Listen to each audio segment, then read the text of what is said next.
Hello and welcome to All About Danville. I'm Chuck Vipperman. I'm Hampton Wilkins. And we are all about Danville. Amen. This is going to be fun. This is actually Hampton's brainchild here. We are Danville natives. We love this city. And we recognize that we are at a wild intersection of history here where a lot of planning, a lot of cross fingers, a lot of hope is about to really reap a whole lot of rewards. It has been a long time coming. It's not going to be easy, but we are at a point right now where history books 100, 200 years from now will write about, and I don't think we'll be around then, but people will be reading about what we're experiencing today. And it was Hampton's brainchild to start this because we are at an interesting intersection right now in our fair city's history. Yes, the casino was a big driver. It's the gorilla in the room we have to talk about, but it's just the tip of the iceberg. As someone like me who's been around here forever, these are exciting times, and we want to talk about it. Yeah, Chuck, and the casino, Caesars, is the tip of the iceberg. But let me tell you how this came about. We're receiving phone calls from around the United States, around the world, about Danville. What's going on in Danville? Dan Vegas, as they like to call it. Sure. And we love talking about it. But they're asking questions. These newcomers to Danville are asking questions like, well, tell me about Danville. Tell me about Virginia. What type of government do we have? What about the school systems? What about quality of life? And I thought you'd never ask. They opened the door. And we want to tell them. And we're not used to getting those questions. Usually people are not asking about us, but in the last few years, the calls have been flooding in. They come in daily. So I thought, yes, we'll continue to answer those questions. We'll do it one-on-one. But it's also good to have a resource like All About Danville. Yes. To tell the public what's going on here. We're going to talk about, of course, what has gone on here. We'll look at, our fair city's history. And you can't know... You can't really appreciate what's going on right now unless you have a handle on where we have been. This is a city that was founded officially in 1793 after an expedition, a surveying expedition. A few surveyors went out trying to figure out where the doggone Virginia-North Carolina line is, and they stumbled upon this one real nice spot in the river that had some accessible flat land and just some great river access. And they went biblical on us, didn't they? They did, Chuck. And I researched that, and they referred to, as they were doing their research, they referred to the area from Bathsheba to the Dan, right. Thus the Danville and the Dan River. It's amazing. And, of course, Dan has been the root word for an awful lot that's gone on since then. But, yeah, it's always nice if you can get your start based on the biblical reference. Amen. I'm loving that. But, of course, like so many other small towns in the South, it grew during the 19th century. And it became very conspicuous really before the Civil War because of geography. It was I believe, the western cusp of the Richmond-Danville Railroad. And so Danville became a way station for transporting goods. The river access made it ideal for moving products from western Virginia to the ports in eastern Virginia. And then along comes, underpinning all this, of course, was tobacco from the very beginning. 1607, Jamestown founding, tobacco was the first cash crop, most lucrative cash crop, and the farmers around here quickly discovered that tobacco grew very well in this region. And there was a continuous market, of course, in England for that. Then the textile boom came in the 1880s. This little company called Dan, there's that word again, Dan River Mills formed, and they built what became the largest single-unit textile mill on planet Earth. So this is, and it's wild, Hampton, to see I don't want to call it artifacts because that kind of has a negative connotation, but we see evidence of the mill's presence here. And that twin foundation, textiles and tobacco, carried this fair area for well over a century. Amen. And I love talking about Dan River Mills and the work ethic of those folks that worked in a mill. My mother did, my grandparents did, and I did fresh out of undergraduate school. Life-changing. The folks that worked in that Dan River Mills had a work ethic that we'll probably never see again. Yeah. And everyone said, well, tell us about what it is to work like, what is it like to work in the mill? I said, well, they work 5, 6, or 7 days a week, depending on how the mill was running. Exactly, yeah. Vacation.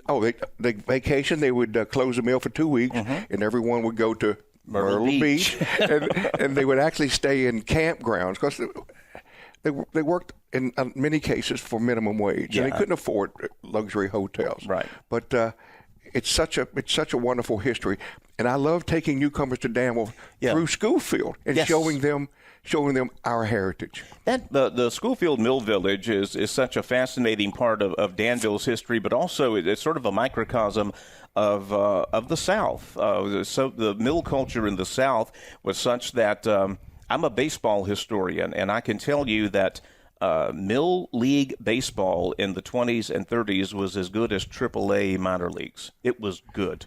The Mills, they recruited ringers sometimes, don't get me wrong, but what would happen is, and this happened at a lot of factories in the South, you would have the mill plants would have their own leagues, 4B weave, 2A, and they would play each other. But they also had an all-star team that would go up against other mills. And I have talked to people that know baseball far better than I do, and they say those inter-mill games, Toltecs versus Pluma, were some of the best baseball you would see because they had guys who otherwise would be playing upper-level minor league ball, maybe major league ball in some cases. Wow. That's part of the culture. Yes, it is. And then something that is just so intrinsically Danville that I am so glad that we are not only embracing that, but preserving that. And here we go, casino again. Where are they locating? The former Schoolfield Mill area. And it's going to be very fascinating to see, not just from the casino and resort, but what happens to that area around there. There have been times we've driven through West Main Street and we're like, there's nobody here.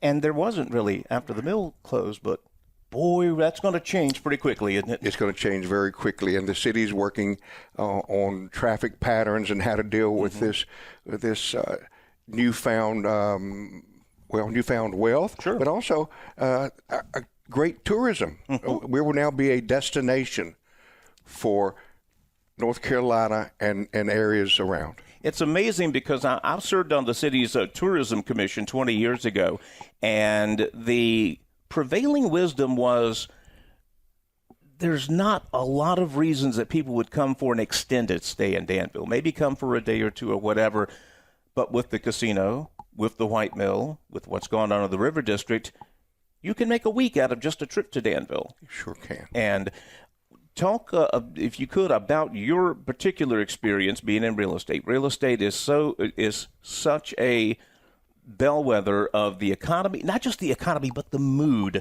of an area. And being in real estate the last 3 years, I'm guessing was very different in Danville than the previous 30. Night and day, I'm guessing. Night and day. And we'll just talk about the market. It is a seller's market now. As I say, people call from around the United States and around the world calling about properties located in Danville. Yeah. And we're receiving offers, Chuck, on these properties, sight unseen. Which is amazing to me. The norm for years, you know this far better than I do, was you put your house on the market if you're going to sell, and you wait, and you wait, and you wait. Weeks, months, more months. That's not the case anymore. Our clients and customers would look at me like you're looking at, look at us like you're looking at me now. Right. Hampton, how long will my house be on the market? Yeah. We have no crystal ball, but we always kind of projected about 6 months, possibly. Now, in the past few months, it could have been 6 hours with multiple offers. That is amazing. It is. And again, it's more remarkable to see this when we've seen what it used to be like. If you were to move into Danville today or have moved in, say, a year ago, this would not be remarkable to you because you don't know the way it's been for years and years before this. And to me, the real estate market is one of the best predictors, not only of an area's economy, but again, the overall mood. It's more than just the economy that goes into what's going to be probably the biggest purchase you make in your life. It's your mood. Are you excited about this place you're going to? Is this a place you want to go to? that fuels it as well. It does. And also, do you have confidence in the future of the area you're moving to? Because you're investing in that area. You definitely are. And it's not just a casino, and you and I will talk about it maybe in sessions that are coming, but the River District is amazing, and the is it ATDM, Accelerated Training for Defense Manufacturing. Folks, you're going to hear about this for years to come. ATDM is a program sponsored by the Department of Defense and the federal government to train newcomers to Danville in precision manufacturing, specifically welding. Right. And these young men and women have jobs waiting for them around the United States, up and down the East Coast, Chuck. It's amazing. As the son of a welder, I know how the market used to be. And now the thought of going to a trade school for a couple of weeks, getting your degree, you can't do that. It's very specific now. And we got it with the Institute for Advanced Learning and Research here. And again, Averitt and Danville Community College serving as the academic end of this. It's partnerships, but I mean, it's more than just an investment. This is more than just an investment in the region. It's an investment in the people and the fact that we can train people here. Yes, they might go to Lynchburg to work, or they might go to Greensboro to work, but they're going to work around here too, and it is all good. Yeah, and we're often asked, well, do these young men and women have positions waiting for them? And yes, they do. Yes. From Florida up to the New England states, every shipbuilding operation on the East Coast needs welders, and they'll say, "How many do you need right now?" We're thousands short. We can't produce enough. It's not in the hundreds; it's in the thousands now. It's in the thousands right now. And I like to tell this anecdote. I had a teenage girl that was a babysitter for us years ago when our kids were small, and her boyfriend was just a good old boy from Callens. He graduated high school. He went to Danville Community College, got his degree in precision manufacturing, and before his 20th birthday, he had a just about six-figure job at Babcock Wilcox in Lynchburg.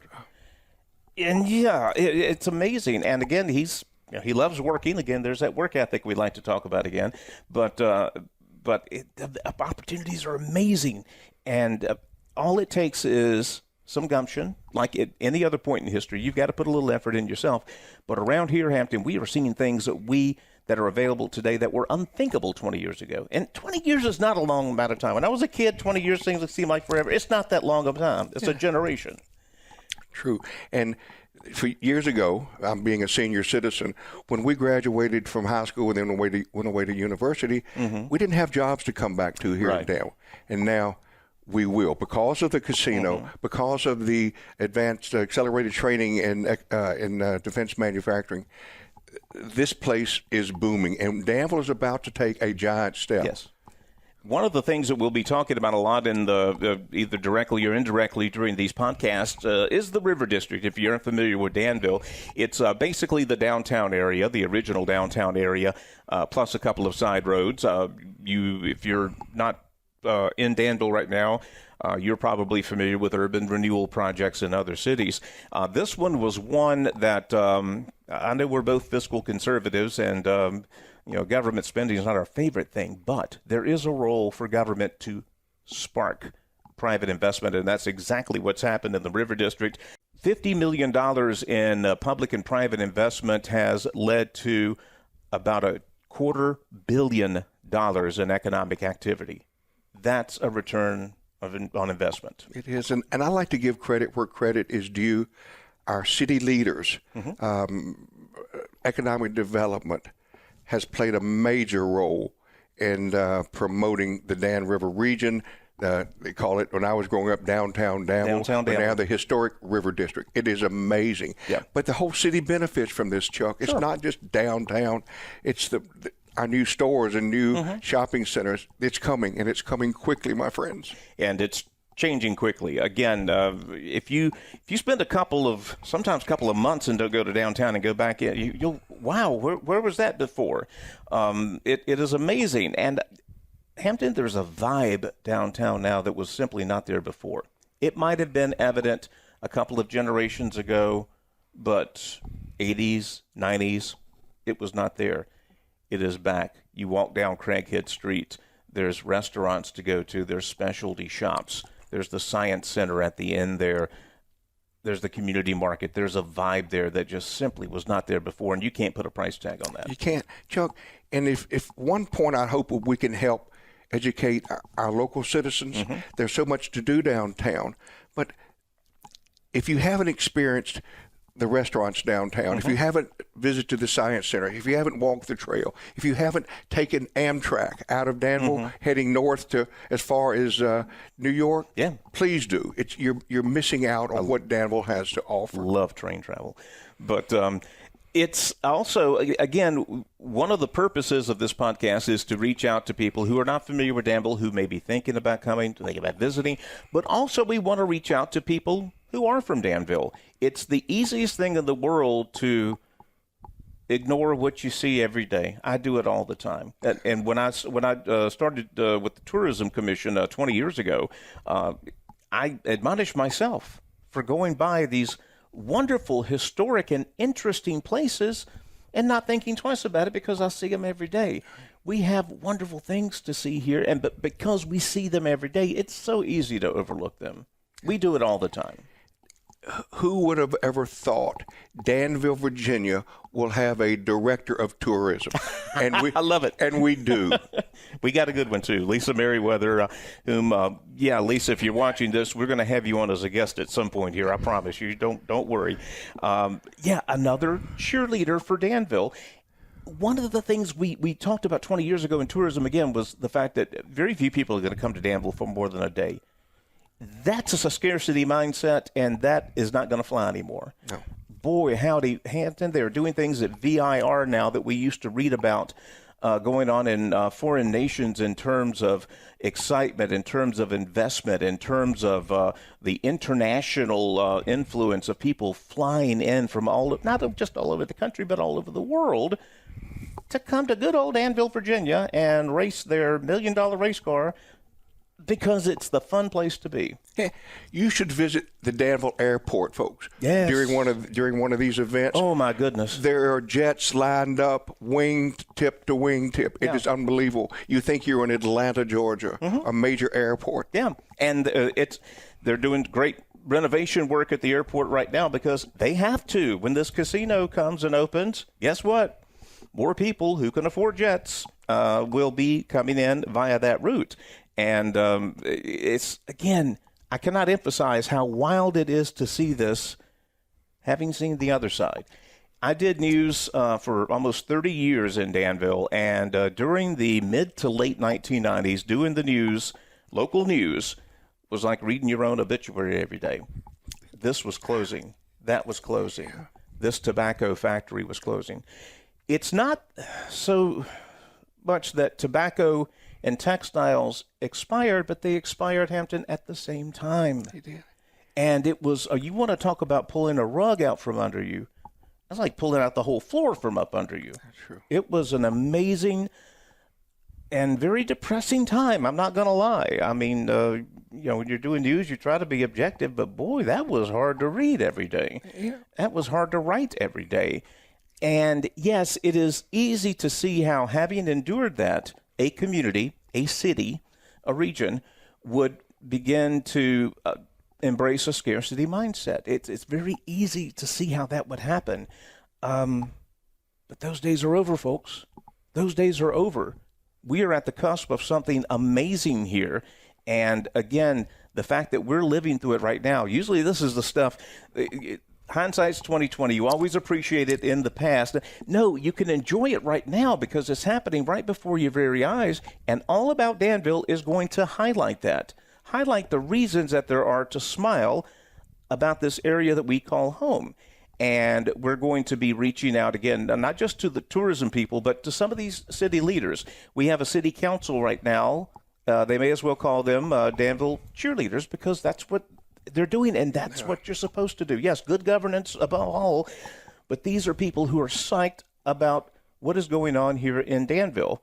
I have to confess, folks, I'm not a gambler. I'm not going to spend the money on the slots at the casino, but I'm going to eat at those restaurants. I'm going to check out Gordon Ramsay's place for darn sure. And it is just amazing to see the trickle effect that that's going to have. Hampton, you've seen it in real estate. I've seen it in the number of people that watch Southside News today and want to know more about Danville, who I've read about you. You guys got hammered during the recession, right? Well, yeah, we did. Everybody else did too, but we really got it hard. But there's still a lingering scarcity mindset that we're trying to address here. It's not going to be easy because, again, we know why. That's a guarded response. We know that. It is. But you, again, you grew up with a generation that did not mind hard work, and that has stuck. And I think that's a good thing to have stick. If you're going to be known for something, that's pretty good. I agree, and I want to make an offer to our viewers, Chuck, if I may. Sure. Whether you're local or you're visiting Danville just for the weekend or a day or two, call me. Call Wilkins and Company. This is not to sell you anything. It's for us to give you a personal community tour of our home of Danville, Virginia. It is unbelievable, and I promise you, you just won't believe what you see. It's amazing. And again, for a city this size, usually to get the amenities you see here, you got to go up to a city with 150,000, 160,000. Right now, the Danville population is a little over 40,000 in the city limits. The city and vicinity, close to 100K. That's it's not even big enough now for the Census Bureau's definition of a metropolitan area. We're just shy of that. But there are very few things you can't find here. Simple as that. And it's amazing also to see that, again, even though the Census Bureau writes this, micropolitan is the word they use now. They invented that 20 years ago. They had to do something, I guess. But when you compare us to similarly sized communities, particularly in the Southeast, we stack up pretty well. Again, there are issues here. There's always going to be issues.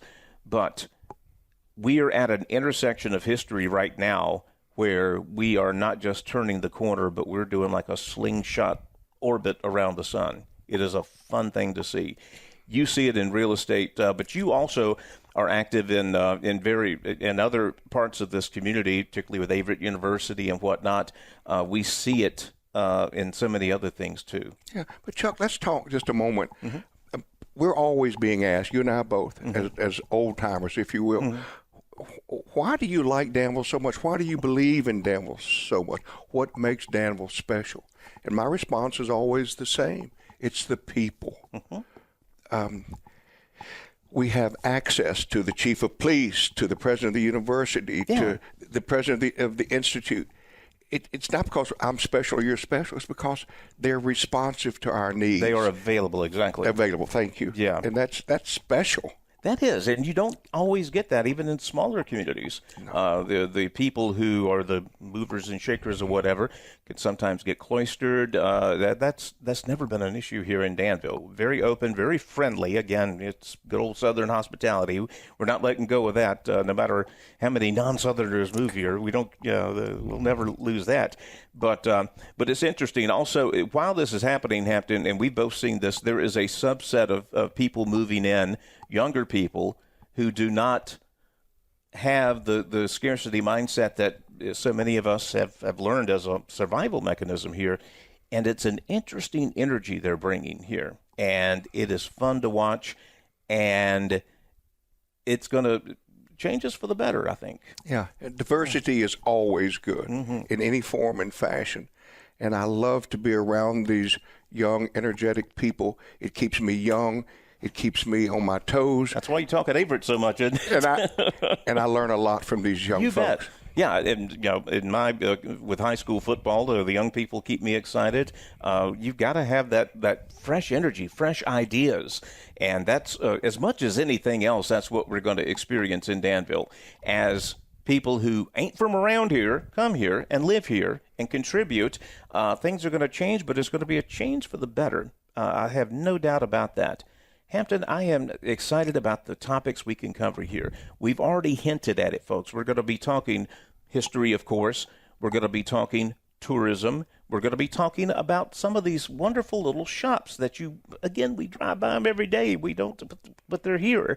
We are going to be the biggest, most shameless Danville cheerleaders you've ever met.